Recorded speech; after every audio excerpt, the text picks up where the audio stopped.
Entonces, esos 100.000 pesos, si es mucho o poco, después lo discutimos, es trabajar sobre lo que nosotros vemos como potencial generador de riesgo. Y entonces, lo que yo veo, si una máquina tiene posibilidad de atrapar una mano, busquemos sistema de protección, que lo vamos a ver en las próximas clases, cuáles son todos los sistemas de protección, para prevenir atrapamiento, sistema de detección de personas, alarmas, botoneras de doble comando para evitar que las personas metan las manos. O sea, es en instalaciones mismas para el equipamiento que si no viene de base, lo tenemos que incorporar.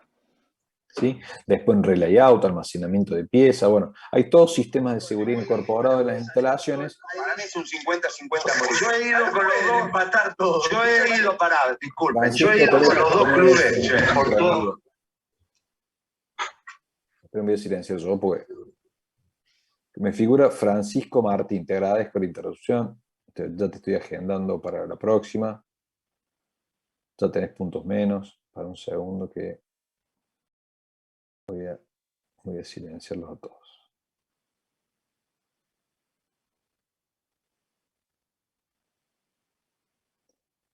Ahora sí.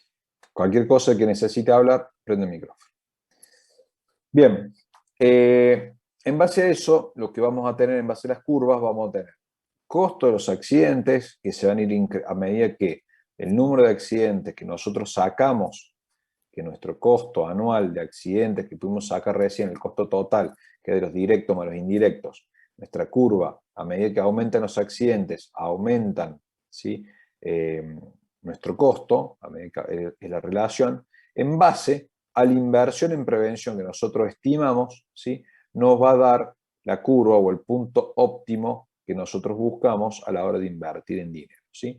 Pero bueno, yo por ahí, esta curva es media estándar y está vinculada con un historial de siniestros que está enfocado con las industrias, pero hay distintos tipos de empresas que no reaccionan de la misma forma con estas curvas. Entonces, lo que nosotros solemos hacer es este cálculo de la higiene y seguridad y decir, bueno, ¿cuánta plata necesitamos para hacer? Bueno, primero relevemos toda la empresa, veamos cuáles son los riesgos inminentes, los califiquemos, hay un semáforo para hacerlo más fácil, en base a el último trabajo práctico, justamente lo que hacemos es hacer una evaluación de riesgos y calificar los riesgos en base a los puestos, y sacamos lo que son de nivel rojo, que son los más altos en base a la matriz, y salimos a trabajar sobre ellos. Cuando nosotros trabajamos y eliminamos definitivamente los rojos, empezamos a trabajar sobre los amarillos. Es muy difícil que una empresa no tenga ni siquiera un amarillo o cada tanto salta algún rojo, pero lo mínimo que hay que hacer es atenuarlos. Entonces, el presupuesto que se asigna es en base al relevamiento de los riesgos actuales de nuestra industria para eliminar desde la base los riesgos rojos que tenemos en base a nuestra evaluación, ¿sí? Bien. Vamos a analizar los KPIs, nuestras estadísticas, cómo un área de higiene y seguridad debe llevar seguimiento de lo que está sucediendo en base a los accidentes y en los historiales de accidentes. Esto va a estar alineado en base al área de prevención y lo que yo le comentaba, esta pirámide de Henrich, que les comenté en la clase pasada, y se las recuerdo, que las empresas empiezan a hacer que los trabajadores participen en los relevamientos de los avisos de riesgo, que se le llama, o le había comentado de la tarjeta de susto que existe en ARCOR, en donde cada uno de ellos debe cargar y debe trabajar. ¿Por qué se pide a los trabajadores que participen activamente? Por una política de seguridad, por una conciencia de seguridad vinculada y sobre todo porque vamos a trabajar sobre la base de nuestros incidentes que hay que tratar de eliminarlos, ¿sí? Y si nosotros eliminamos esta base, que son estos avisos, estos pequeños golpes, caídas, resbalones, donde no pasaron a mayores, yo voy a terminar evitando un accidente grave o mortal. Esta es una forma de cálculo estándar, no quiere decir que aplique en todas las industrias porque varía en base a la cantidad de cápitas, o sea, en base a la cantidad de personas.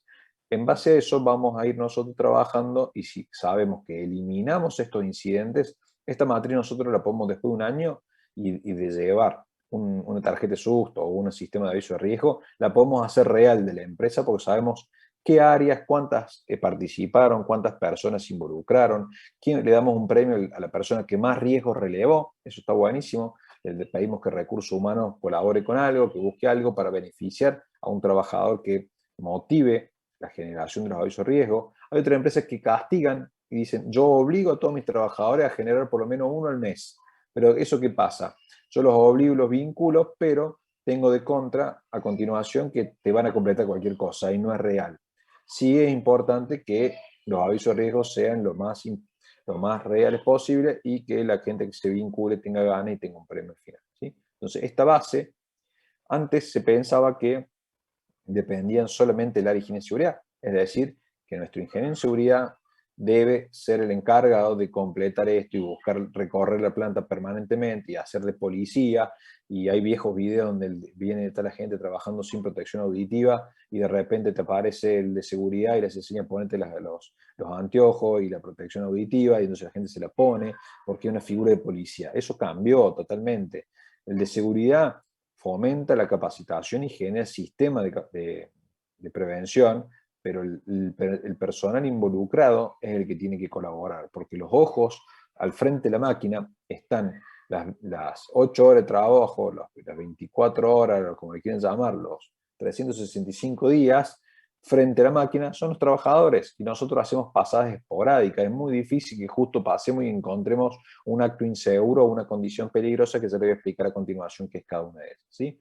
Entonces, créanme que la receta, no hay ninguna receta mágica, la única receta que hay que sí funciona es que la gente se involucre desde las áreas, por eso se fueron bajando a que arrancaron al revés, el área de seguridad, a los directores de los distintos departamentos, bajando los supervisores o los jefes de las líneas que tienen que investigar accidentes y son los responsables de, en primera línea, de detectar estos incidentes o estos riesgos. Hoy es muy común que en las industrias de ISO 45001, cuando un responsable de seguridad se acerca porque ve una observación, no sé, vemos que un trabajador, voy a hacer algo fácil, no usa casco en una zona de casco, en vez de intervenir sobre el trabajador, habla con el supervisor que está a cargo. Le dice, che, ¿por qué tenés gente sin casco? Y el supervisor es el que ajusta después dentro de su equipo. Pero ya no habla más, no interviene más con el trabajador. ¿Sí? Ya forma parte de la función. Así como tenés que hacer 10 piezas con excelente calidad, sin rechazos, etcétera, con el menor escrap posible, etcétera, etcétera, tenés que generarlo sin accidentes. Entonces forma parte ya de los objetivos comunes y se bajaron a las segundas líneas, ¿sí? Tengan en cuenta eso, que es como la nueva modalidad de trabajo. Bien, metiéndonos, hasta acá ninguna pregunta, yo les apagué los micrófonos, pero no significa que se queden callados, hoy los tengo bastante callados. Entonces, si hay alguna pregunta, me imagino que van a abrir el micrófono y me van a preguntar, ¿sí? Bien. Profe, yo tengo una pregunta. La matriz que recién les mostró que tenía las proporciones Sí. en esa, ¿esos valores son generales y después si la empresa tiene un año de análisis le pone los valores propios? ¿O ese es un ejemplo? Perfecto, buena pregunta.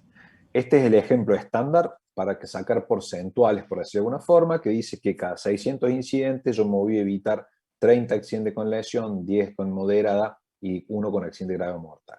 Esto es un estándar que viene desde libros de prevención que están estipulados así, ¿sí?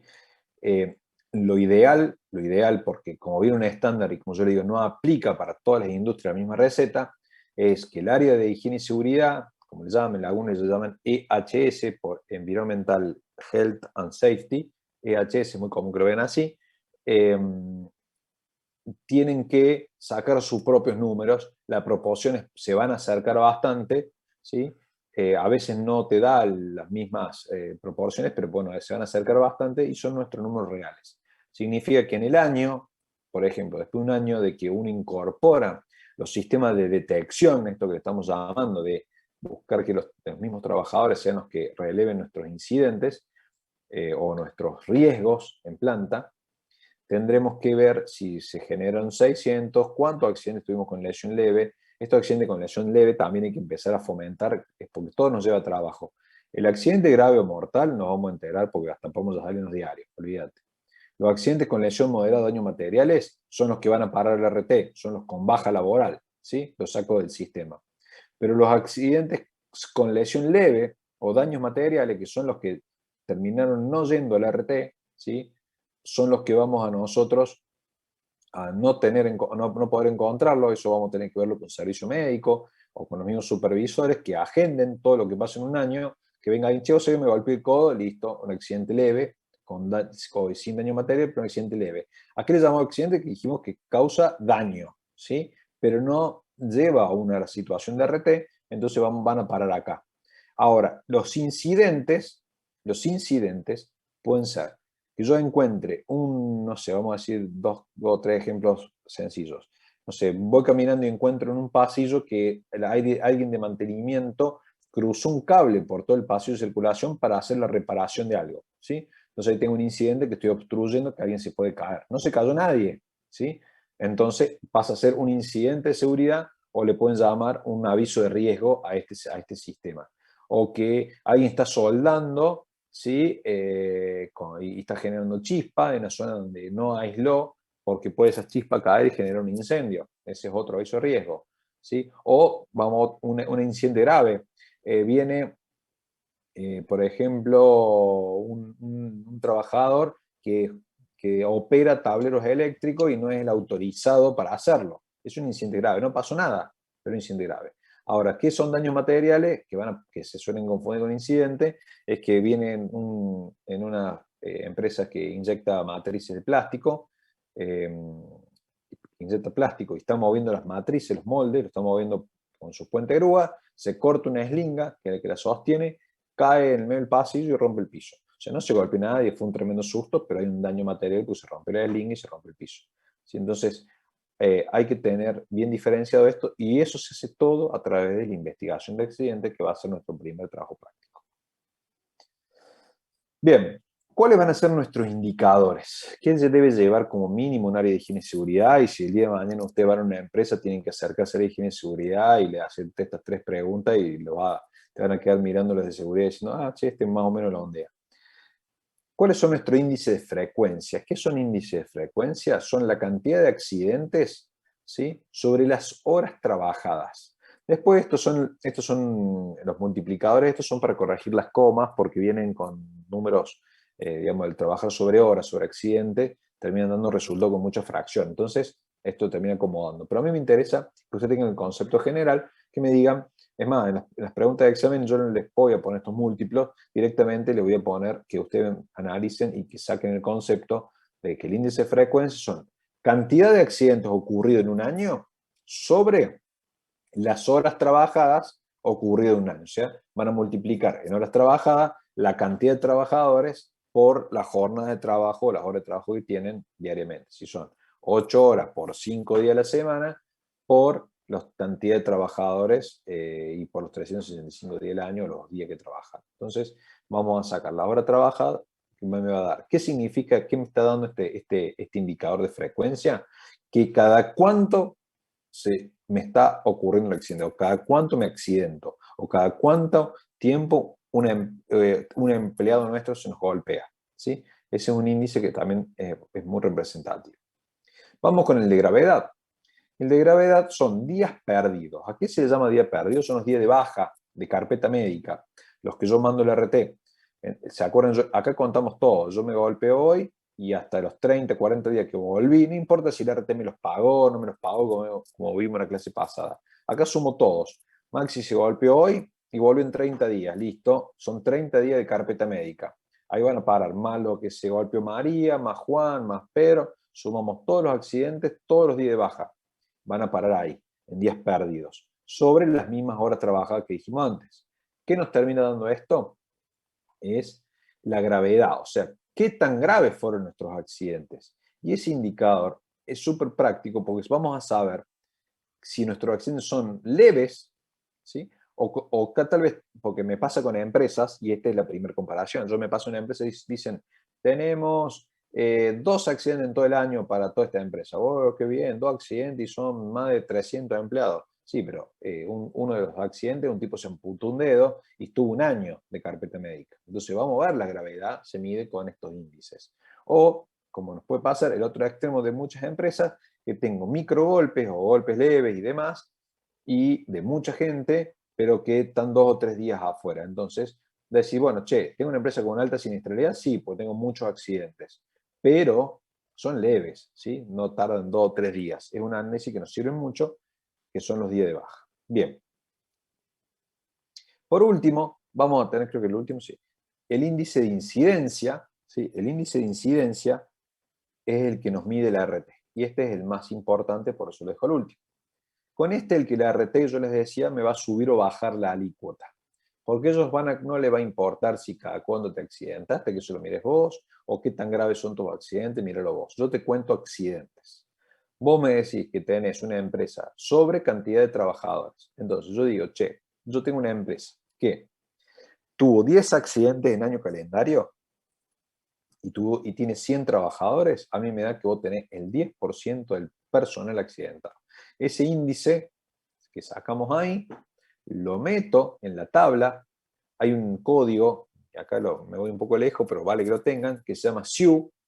El SIU es el código de actividad de las empresas. Todas las empresas, cuando uno se da de alta para trabajar, se tienen que inscribir con un SIU. Por ejemplo, fabricaciones de zapatos, fabricación de botellas, no sé, estoy tirando cualquier cosa. Entonces, dentro de esos SIU, que hay un rubro bastante amplio, tienen un piso y un máximo de accidentes estipulados como promedio del histórico. ¿Sí? Entonces dicen, bueno, che, vamos a hacer un ejemplo de esta industria del plástico, que decíamos que es una empresa que inyecta, vamos a decir, inyecta manijas plásticas para las puertas de los Fiat Uno. Estoy tirando, mirá el año de pedo. Bueno.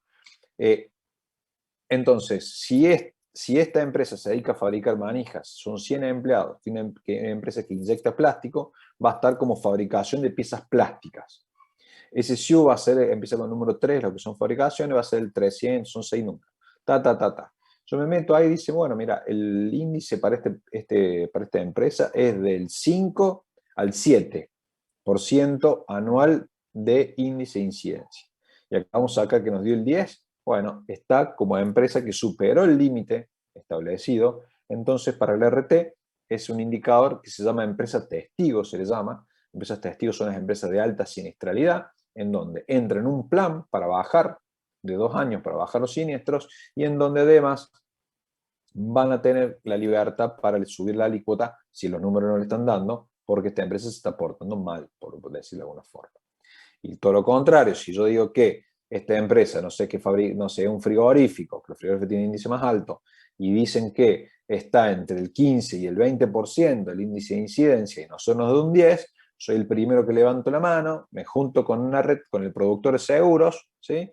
Y le digo, productor, miren, nos portamos bárbaro, bajamos la siniestralidad o tenemos una siniestralidad excelente, vayamos a salir a cotizar el mercado con distintas RT o con la misma que tenemos, que nos bajen la alícuota porque nos merecemos, porque estamos con un índice bajo de la media. ¿Sí? Y normalmente todas las empresas, las RT, dicen, che, tengo acá un buen cliente, le van a ajustar el número hacia abajo y nos vamos a estar ahorrando algunos pesos de pagar lo que es RT. Para hacer una idea general, hoy tengo el caso particular de una empresa que tiene 1000 empleados, ¿sí? Les conseguimos un 15% de reducción de alícuota, ¿sí? 15% de reducción de alícuota, y tiene un ahorro de 10 millones de pesos anuales, menos que paga, ¿sí? Entonces, vean cómo impacta, si bien para una empresa tan grande como esta no es wow, pero estamos hablando a nivel nuestro, de decir, che, listo, el área de higiene y seguridad me va a hacer ahorrar 10 millones de pesos anuales por trabajar preventivamente de esta forma. Entonces,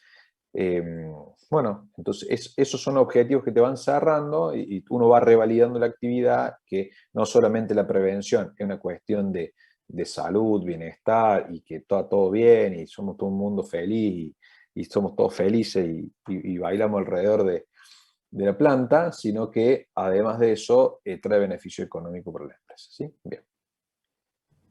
Una consulta. Como media. Vamos de a uno, salieron 2 juntos. ¿Quién va primero? Veo a Ariana, dale Ariana. Sí, que quería saber qué valor de índice es que la RT toma como media. Índice de incidencia. Ese es el índice que la RT va a tomar como media. Con ese índice te miden las RT. Todas las RTs, todas, absolutamente todas, te miden con este índice. Y la superintendencia también te mide con ese. Bien. Bien. Bien. Después escuché una voz de un varón, pero no diviso. Yo era el otro, profe. Diga. Agustín. Una consulta, profe. Diga. Estos serían los KPI que se calculan al fin del ciclo. Qué facha que metiste en la foto, de perfil. Perdóname, dale, ¿qué? No pasa nada. Estos KPI son los que se calculan a fin del ciclo productivo de cada año.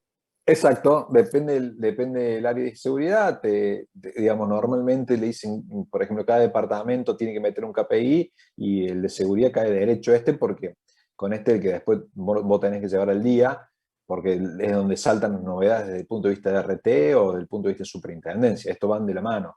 Después lo podés ir sumando un montón más. Yo te puedo decir personal que no van a estar con el lado, no van a estar alineado con la ley, pero yo te puedo sumar, por ejemplo, lo más común es cantidad de personal capacitado. O sea, yo di participación tengo un plantel de 1000 empleados y capacité a 200, lo saco de las planillas. Entonces, bueno, voy a ver qué porcentaje de personal capacité en seguridad, que ahí estás alineado con recursos humanos, que también está dentro por ahí el cronograma de capacitación, son objetivos compartidos. Después tenés cantidad de personal que no sé, que tuvo, digamos, que se le entrega elementos de seguridad de acuerdo al requerimiento. Bueno, hay un montón de indicadores que se pueden ir agregando dependiendo de la envergadura del área y el tipo de vinculación que tengan, porque esto es sinceridad absoluta. Hay empresas que la seguridad está para cumplir porque la ley lo obliga, y tener un tipo de seguridad picando una tecla allá al fondo sin luz, y tenés otras empresas que la seguridad vende, es marketing y le da mucho presupuesto y puede tener 5 tipos de seguridad laburando y tiene un presupuesto inagotable. Entonces, hay de todo. Y después también, por supuesto, hay empresas que tercerizan esto a través de consultoras y que son visitas esporádicas que se hacen de profesionales de higiene y seguridad, porque la ley no te obliga a tener personas propias, ellos te obligan a tener cierta cantidad de horas de acuerdo a un decreto, el decreto es el 1338 del año 96, y dice que si mi empresa tiene entre 10 y 20 empleados, bueno, corresponden 2 horas de seguridad. Van variando de acuerdo a las empresas, ¿no?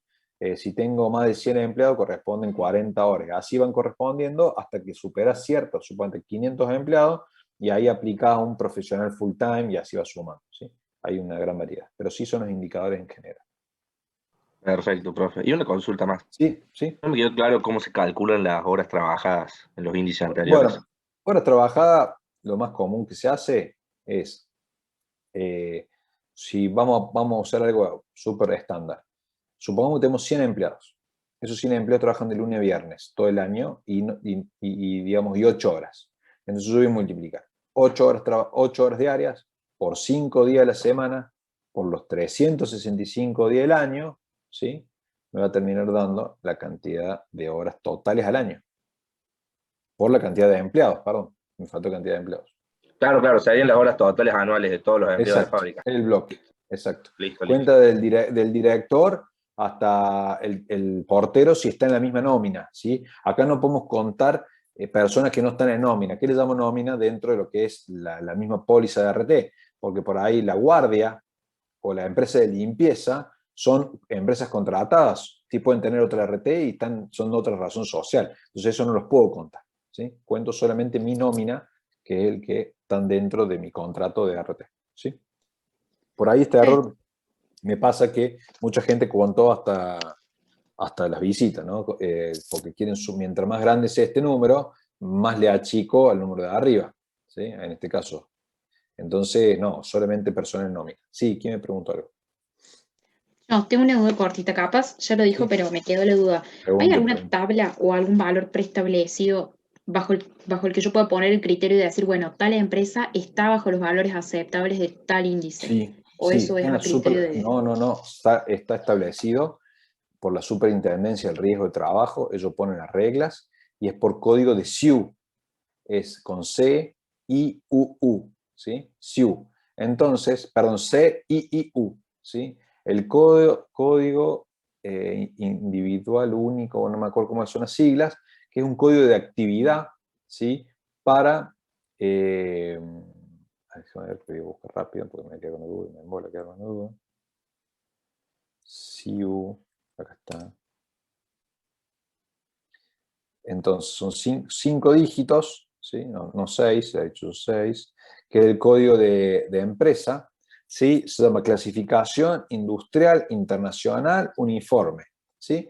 Entonces, este SIU tiene, de acuerdo para cada empresa, establecido. Nosotros cuando nos damos de alta en AFIP vamos a tener un quit y te van a dar un SIU donde se inscriben. Con ese SIU me meto en la superintendencia, que es la página de la super, y ahí yo voy a cargar y me va a decir cuáles son los límites y máximos establecidos para los índices de siniestralidad.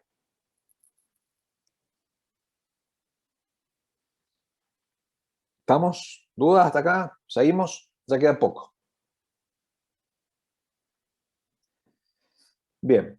¿Por qué se producen los accidentes? Vamos a conocer estos 3 factores que me interesa que lo sepan, porque ya nos va dando puntapié y les voy a pedir que después se lo acuerden, lo recuerden para cuando hagamos el trabajo práctico de investigación de accidentes, que la causa de los accidentes es por la aparición de ciertas circunstancias que se conjugan en el mismo tiempo y en el mismo espacio. ¿Cuáles son?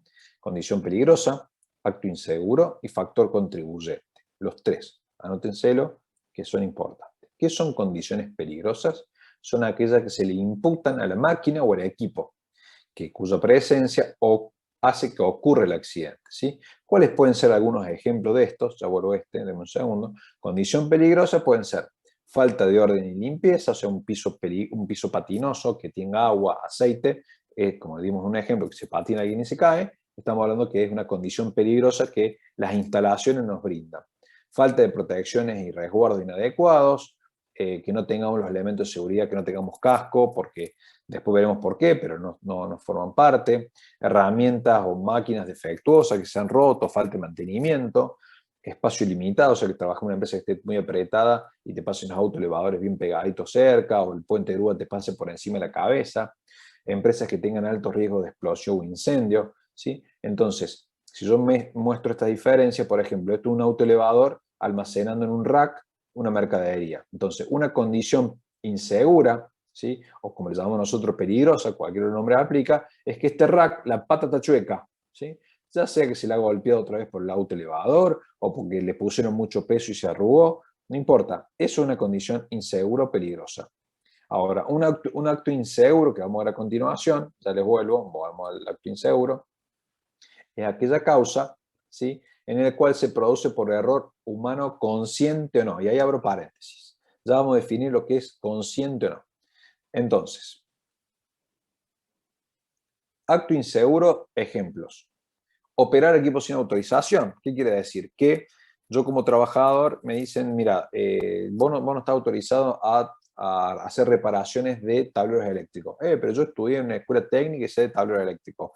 No importa, pero no formas parte del plantel con las capacitaciones y los elementos adecuados para la reparación de tableros eléctricos. Bueno, listo. O vos no estás en la capacidad, por ejemplo, todos los conductores de autoelevadores llevan un carnet de conducir que lo genera la misma compañía. Entonces, si yo no tengo el carnet de conducir, significa que no hice la capacitación teórica ni práctica para el conducir de un autoelevador y no lo puedo operar, ¿sí? Si uno va al ICI, si se fijan en los ICI, que hay equipos de autoelevadores que cargan y descargan mercadería, que pueden ser con personal arriba o son carretillas que van acompañando eléctricas al lado, eso lleva un carnet de conducir que no cualquier trabajador del ICI lo puede operar, ¿sí? Lleva capacitación específica. Entonces, si yo lo opero, estoy haciendo un acto inseguro. Si un trabajador va a hacer algún mantenimiento y no señala o advierte al resto de la gente que está haciendo ese trabajo, o no cumple con las normas de seguridad para la hora de operar velocidades inadecuadas, o bloquea algún dispositivo de seguridad porque no le gustaba o por lo que sea, usar un equipo de forma defectuosa, pero no porque estaba rota, sino que lo modificó a su favor. Bueno, hay muchas formas de que el trabajador haga actos inseguros. ¿En qué difiere si es consciente o no? Y acá es el gran detalle y les pido que me 2 minutitos de atención.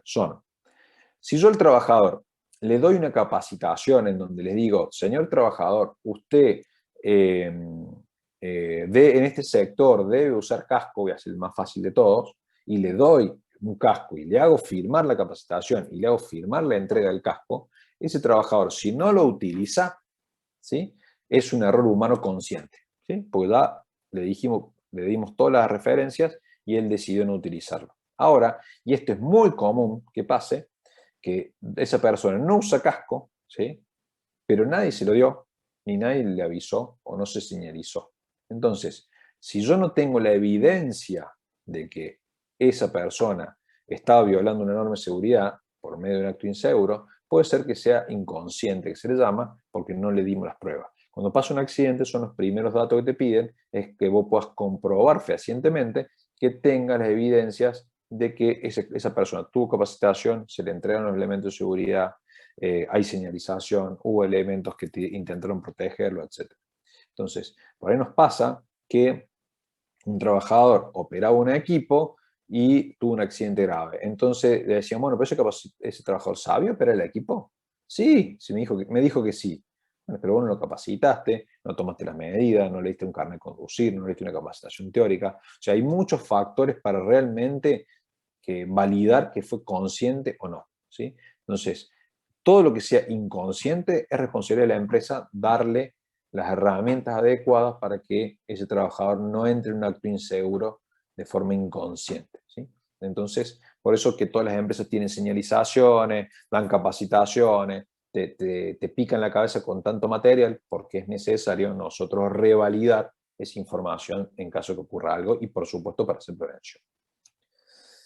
Por ejemplo, un caso muy común que es usar un equipo defectuoso, capaz que el tipo no tenía idea que no se podía hacer eso porque no lo capacitó. Entonces por eso te piden capacitaciones. O el tipo operaba con una velocidad inadecuada, que el máximo permitido para moverse en planta era de 10 kilómetros y el tipo andaba a 30, porque el equipo le daba hasta 30. ¿Alguien le capacitó? ¿Hay algún cartel que diga eso? Bueno, esas son evidencias que necesitamos tener para que realmente decir que fue un acto inseguro o fue, en el caso que no se le dieron esas herramientas, fue una condición peligrosa porque nadie lo capacitó ni le dio las instrucciones para que ocurra ese siniestro, ¿sí?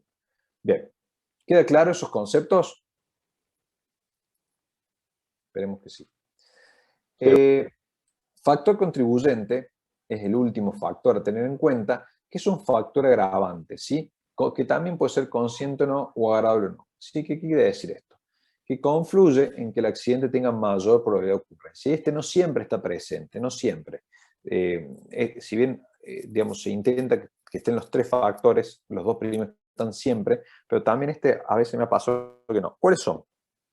Un factor contribuyente es que, supongamos, si el trabajador operaba a gran velocidad, no sé, y a veces pasa que el trabajador tenía, no sé, no estaba bien, ese día no había había salido, no sé, vamos a tirar una tontera, se había ido con un asado con los amigos y pasó de largo y fue a trabajar, ¿sí? Eso sería un factor contribuyente que agrava la situación porque la persona no estaba bien dormida y por consideraciones, no sé, si durmió mientras manejaba. Otro puede ser que tome medicamento porque está con gripe y ese medicamento porque está con gripe le estaba dando le genera sueño, ¿sí? Vamos por ese lado. Ahora, puede ser que un trabajador haya venido con una conducta, digamos, para manejar agresivamente porque estaba todavía bajo el efecto del alcohol por haber salido, ¿sí? Y también hay mucho consumo de estupefacientes, digamos, todo lo que sea drogadicción y alcohol, forma parte de esto y en muchos rubros está presente que los trabajadores vienen ya después de haber consumido, entonces hay un factor contribuyente agravante de la situación, ¿sí? Que puede afectar de distintas maneras, pero puede ser un factor contribuyente, ¿sí? Entonces, muy importante para el personal que opere equipos, ¿sí? Equipos sobre todo en lo que es minería, en lo que es petróleo, que tengan seguimientos de drogas y alcohol porque pueden estar bajo la influencia de estos y generan mayor probabilidad de accidentes. Bien. Esto ya está. Bien, quiero decir qué más me queda si no me olvido. Listo. Nos vamos a meter con lo que son recomendaciones. Hablar un poco de enfermedad profesional y le damos un cierre al día de hoy y de esa forma esto lo vamos a volver a ver igual a esto que vamos a meternos ahora, enfermedad profesional, lo vamos a ver cuando veamos la parte de enfermedad profesional que es la parte de higiene de la materia, ¿sí? Pero bueno, yo no quiero que ustedes dejen de entender cuál es el concepto de enfermedad profesional. Dijimos que tenemos, la materia se llama seguridad porque es la prevención de los accidentes y dijimos que es seguridad e higiene por el tema de prevención de enfermedades profesionales, no habla de limpieza, hablamos de higiene industrial, se le llama prevención de enfermedades profesionales. Bien. ¿Qué son las enfermedades profesionales? Son aquellas que se encuentran incluidas en un listado que está en el decreto 658, también del año 96, se mantiene actualizado, año a año van incorporando algunas enfermedades nuevas y están listadas allí. ¿Qué son las enfermedades profesionales? Son aquellas que ingresan de forma paulatina, ¿sí? Que nos causan un daño y una lesión y son irreversibles. Una vez que uno contrae una enfermedad profesional vinculada al trabajo, no se puede curar, es muy difícil de curarlas. Por ejemplo, la hipoacusia, que es la enfermedad del ruido, ¿sí? Por estar expuesto a ruido. Imagínense un martillo neumático y no utiliza protección auditiva, ese ruido permanente entra en el oído y genera que el trabajador tenga un daño. Ese daño a los tímpanos, al oído, a todo lo que es el compendio de esto, hace que la audición hace que la persona después tenga problemas consecuentes, que son problemas de digestión, mareos, de equilibrios, hay un montón de factores además de escuchar menos. Entonces, todos esos agresores higiénicos, se les llama, son los que pueden perturbar la salud del trabajador y están listados. ¿Cuáles son? Para tener alguno de ellos, se dividen en 3 bloques, físicos, químicos y biológicos. Los físicos son aquellos que son calor, por ejemplo, una persona que trabaja en una caldera, al frente de una caldera, el exceso de sudoración del trabajador al frente de un horno hace que pierda sales y hace que tenga factores irreversibles también de la salud. El ruido, ¿sí? Como dijimos recién, a partir de 85 decibeles, ya vamos a ver ese tema. Vibraciones, un trabajador dentro del martillo neumático que me hace ruido también me vibra las manos, ¿sí? Esto es vibraciones para miembros superiores, se llama. O si vieron la Bobcat, que tiene también martillo neumático, que ahí vibra todo el cuerpo, es vibración para el cuerpo entero. Hay un montón de vibraciones más, pero esas son las 2 en líneas generales, para que se den una idea que lo pueden ver en la calle. Iluminación, puede haber iluminación en exceso, como una persona que trabaja haciendo rutas y le está dando el sol de la tarde en pleno verano, entonces hay que proveerle de anteojos oscuros para evitar que tenga deslumbramiento y daño en la vista, como la poca iluminación, como personas en minería, que la escasez de luz hace que tenga también factores de riesgo en la vista, ¿sí? Eso se mide a través de un método, vamos a verlo también, y con equipamiento. Radiaciones nos vamos a varios bloques. Tenemos las radiaciones que podemos tener en medicina, ¿sí? Estas radiaciones que son los rayos alfa, beta, gamma, o podemos también tener lo que son radiaciones ultravioleta o, ¿qué más? O radiaciones para lo que son de exposición a diferentes niveles, como, quiero dar un ejemplo de un horno que está al rojo, ¿sí? Entonces, este tipo de radiaciones también la vamos a ver en sus diferentes combinaciones. Son todos temas de 10 por 10 que vamos a ir viendo en la segunda etapa, sería el segundo cuatrimestre. Después nos vamos a los químicos. Estos químicos normalmente los vemos todos juntos, que son aquellos que son partículas, vapores, gases, aerosoles, humos y nieblas, que pueden ser partículas de humo, partículas de soldadura, vapores por pintura, gases de combustión, humos y nieblas. O sea, hay una combinación grande de químicos que afectan las vías respiratorias, ingresan al cuerpo humano por la vía digestiva, parenteral, coyuntura de los ojos, bueno, hay dérmica, hay muchas vías de ingresos, son 5 en realidad, y bueno, una vez que las tenemos ahí, hay que saber cómo trabajar. También lo vamos a ver en su debido momento. Y después están los biológicos, que son virus, bacterias y hongos, que son con la presencia de, no sé, trabajamos con animales, todo lo que es frigoríficos, bueno, todo lo que son industrias farmacéuticas y demás, que pueden generar también una enfermedad profesional vinculada directamente con la salud. Bien, entonces, todos estos tipos de agresores higiénicos van a parar en lo que son enfermedades profesionales, y lo vamos a ver en el segundo cuatrimestre. ¿Cuál es la combinación que nosotros evitamos tener? Que es la dosis peligrosa. ¿Qué es dosis peligrosas? Es la concentración por tiempo. Yo tengo una concentración, voy a decir, por ejemplo, el ruido. Si yo digo que el máximo permitido son 85 decibeles, se miden decibeles, ya lo vamos a ver, por una jornada de 8 horas. Ahora, si yo achico el tiempo de exposición, o sea que ese trabajador, en vez de estar 8 horas, está 4, puedo tener una concentración mayor porque no me genera una dosis peligrosa. Esta combinación va a estar siempre vinculada en lo que es relación directa con enfermedades profesionales. Bien. Acá yo les agregué algunas enfermedades más comunes, como dije, sordera profesional, golpe y calor, de iluminación puede ser cataratas, radiaciones te generan conjuntivitis, y así les voy nombrando, por ejemplo, los biológicos, la brucelosis con el trabajo de los animales.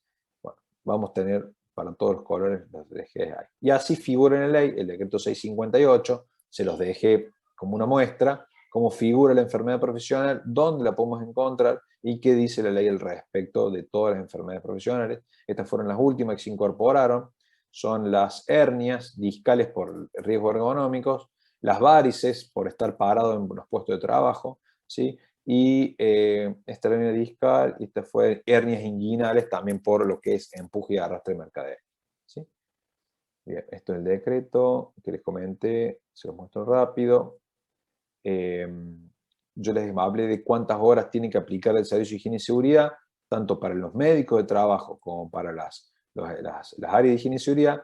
De acuerdo a la cantidad de trabajadores, va diciendo la cantidad de horas que tienen que cubrir cada uno de ellos, y se dividen en 3 categorías las empresas, A, B y C. A son oficinas, las B son oficinas con centro de distribución, y las C son las que ya fabrican algo, cualquier cosa. Entonces, si yo tengo una fábrica de plástico que tiene, dijimos, como por ejemplo 100 empleados, tiene que tener por mínimo 28 horas profesionales de higiene y seguridad, y nos vamos a meter que los médicos laborales recién pueden estar en planta permanente, digamos, a partir de 150 horas, tienen que tener 5 horas semanales. Estas son mensuales, ¿sí? Esa es la diferencia. Esto no se lo voy a preguntar en ningún examen, simplemente se lo dejo modo informativo.